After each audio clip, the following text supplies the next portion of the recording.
പ്രേക്ഷകരുടെ ശ്രദ്ധയ്ക്ക് Kerala vision cable നെറ്റ്വർക്കിൽ ഫ്ലവേഴ്സ് ഇനി മുതൽ ചാനൽ നമ്പർ 10-ലായിരിക്കും ലഭ്യമാകുക. പ്രേക്ഷകർ സദയം സഹകരിച്ചാലും.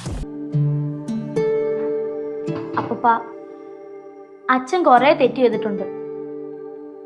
അതെല്ലാം അമ്മയോട് ഏറ്റു പറഞ്ഞ് മാപ്പും ചോദിച്ചു. ഇനി അമ്മ ക്ഷമിച്ചാൽ മതി. അമ്മ അച്ഛനോട് ക്ഷമിച്ചാ ഇവിടുത്തെ എല്ലാ പ്രശ്നങ്ങളും തീരും. അതെനിക്ക് ഉറപ്പാ. മോഹനല്ല അവനുടെ ജോലി കളഞ്ഞെന്ന് മോഹനം പറഞ്ഞ അറിവല്ലേ മോളെ നമുക്കുള്ളൂ. മോഹനേട്ടന് മാത്രമല്ല അച്ഛാ, കിഷോറേട്ടനും അതറിയാം. പക്ഷെ കിഷോറേട്ടൻ പറയുന്നത് മായമ്മ തന്നെ നേരിട്ട് പറയുന്ന. ആവണിയുടെ ജോലി മായ കളഞ്ഞിട്ടാണോ ആവണിയോട് ഇത്ര സ്നേഹം കാണിക്കുന്നത്? അതാണ് എനിക്കും മനസ്സിലാവാത്തത്.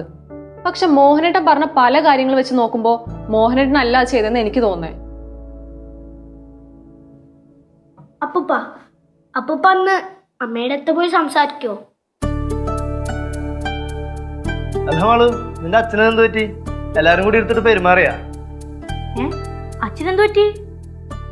അല്ല, ഞാൻ വന്നപ്പോ തന്നെ ചോദിക്കുവാണേ, എന്റെ കൂട്ടുകാരിയുടെ വയ്യാണ്ട് കിടക്കുമല്ലേ, ഇടയ്ക്കിടന്ന് വന്ന് കണ്ടൂടെ എന്നൊക്കെ. അത് മോഹനേട്ടൻ പറഞ്ഞ സത്യല്ലേ? ഇടയ്ക്കൊക്കെ ഒന്ന് അന്വേഷിച്ചൂടെ? ഞാനിവിടെ വന്നിട്ട് വെറുതെ പുതിയ പ്രശ്നങ്ങൾ ഉണ്ടാക്കണ്ടെന്ന് വെച്ചിട്ടല്ല ഞാൻ ഇങ്ങോട്ട് വരാത്തത്. പിന്നെ മോഹനേട്ടൻ എന്നോട് ക്ഷമയൊക്കെ പറഞ്ഞു. സത്യത്തിലൂടെ പ്രശ്നം ഉണ്ടായിട്ട് വിളിച്ചിരുത്തിയതല്ല, പ്രശ്നങ്ങളെല്ലാം പറഞ്ഞു തീർക്കാൻ വേണ്ടി വിളിച്ചിരുത്തിയതാന്നാ എനിക്ക് തോന്നുന്നത്. അതെ, ഇത് കേട്ട സരസ്വതിക്ക് സന്തോഷവും. അല്ല, ആവണി എന്ത് പറയുന്നു? അമ്മ അമ്പിനും വില്ലിനും അടിക്കുന്നില്ല. അമ്മ പറയുന്നത് അമ്മയ്ക്ക് ഒട്ടും അഡ്ജസ്റ്റ് ചെയ്ത് പോകാൻ പറ്റില്ലെന്നാ. അച്ഛാ, നമുക്ക് അവളോടൊന്ന് സംസാരിച്ചാലോ?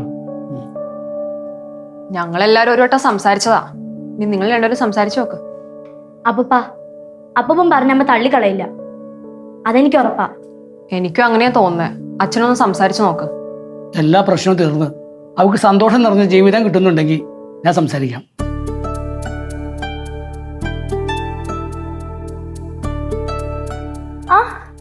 അച്ഛനെപ്പോ വന്നു?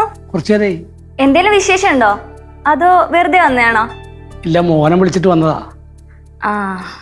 ഇവിടുത്തെ പ്രശ്നമെല്ലാം തീർന്നായിരിക്കും അല്ലേ? ഇവിടെ വന്നേരം ഭയങ്കര ടെൻഷനായിരുന്നു. ഇപ്പം എല്ലാം മാറി. ഇവിടുത്തെ കാര്യങ്ങളൊക്കെ കേട്ടപ്പോൾ വളരെ സന്തോഷം. എനിക്ക് സന്തോഷാണ് അച്ഛാ. പക്ഷേ ചെറിയൊരു സംശയം. മോഹനേട്ടൻ ഈ കാണിക്കുന്ന സ്നേഹമൊക്കെ സത്യമാണോന്ന്? എന്താ അഞ്ചു അങ്ങനെ പറയണേ? അല്ല, മോഹനേട്ടൻ ഏട്ടത്തെ അത്രയും ദ്രോഹിച്ചിട്ടുണ്ടേ. മോഹനേട്ടനല്ല ഏട്ടത്തിയുടെ ജോലി കളഞ്ഞെന്ന് പറഞ്ഞാലോ എനിക്ക് ഉറപ്പാച്ചാ ഏട്ടൻ തന്നെ ഏട്ടത്തിയുടെ ജോലി കളഞ്ഞത്.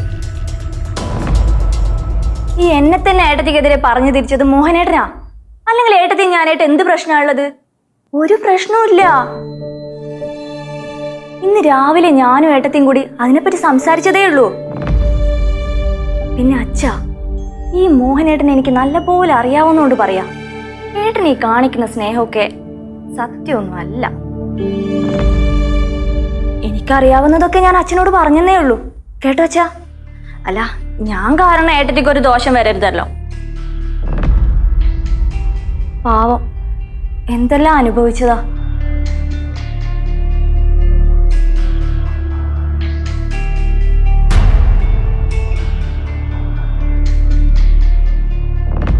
എന്നാ ഞാൻ പോട്ടെ അച്ഛാ. എന്താ അച്ഛാ?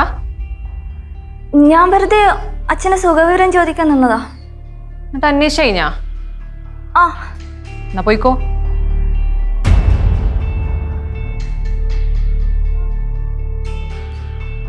എന്താ അച്ഛൻ്റെ മോൻ വല്ലാണ്ടിരിക്കുന്നേ? മോഹനെ നമുക്ക് വിശ്വസിക്കാമോ മോളെ? ഇപ്പൊ എനിക്ക് മനസ്സിലായി അഞ്ജു ചേച്ചി എന്ത് വിശേഷ ചോദിച്ചേന്ന്. അവർക്കുള്ള ഞാൻ കൊടുത്തോളാം. അച്ഛൻ ചെന്ന് ചേച്ചിയോട് സംസാരിക്കും.